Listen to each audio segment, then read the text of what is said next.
वैष्णवीच्या सुसाईडने अख्खा महाराष्ट्र हादरला आहे। ती 8 महिन्याच्या बाळाला सोडून गेली। तिला सुसाईड करायला मजबूर तिच्या सासरच्या लोकांनी केलं की तिला एवढं टॉर्चर केलं। काय कमी गेली होती त्यांना?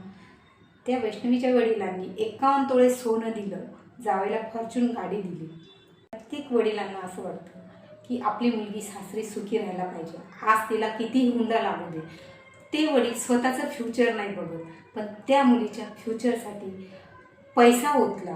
पण ती मुलगी सासरी सुखी नव्हती हे त्यांना माहिती असताना सुद्धा तिने सुसाईडचा एवढा मोठा टोकाचा निर्णय घेतला। म्हणजे तिच्यावर काय बीतत असेल फक्त तिलाच माहिती। मला सर्व मैत्रिणींना सांगायचं आहे की एक वेळेस ना घरानं गरीब जरी असलं ना ते स्वभावाने चांगलं पाहिजे।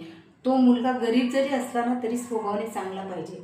तो पैसा काय कामाचा जो आपल्या जीवावर समाज काय बोलेल म्हणून प्रत्येक आईवडील विचार करत असतात की 4 भिंतीमध्येच ती गोष्ट राहायला पाहिजे। समाज काय बोलेल, समाज नाव ठेवेल। पण आज तुम्ही त्या समाजाची फिकर करत होते, तो समाज तुमची मुलगी परत आणून देईल का? परत समाजामध्ये अशा कुठल्याही वैष्णवीला अशी वेळ न येऊ म्हणून हा व्हिडिओ पुढे सरकवा आणि वैष्णवीला न्याय मिळायलाच पाहिजे, ही माझी कळकळीची विनंती।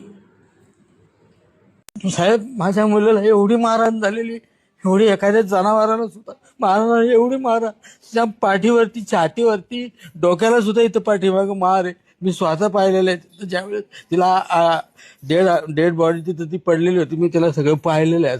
इतके ओळ आहेत, जवळजवळ 30 ओळ आहेत तिचे, काळी निळी पाटण, छाती हे पोट सगळं काळी निळी करून एवढी बेद मारहाण केलेली।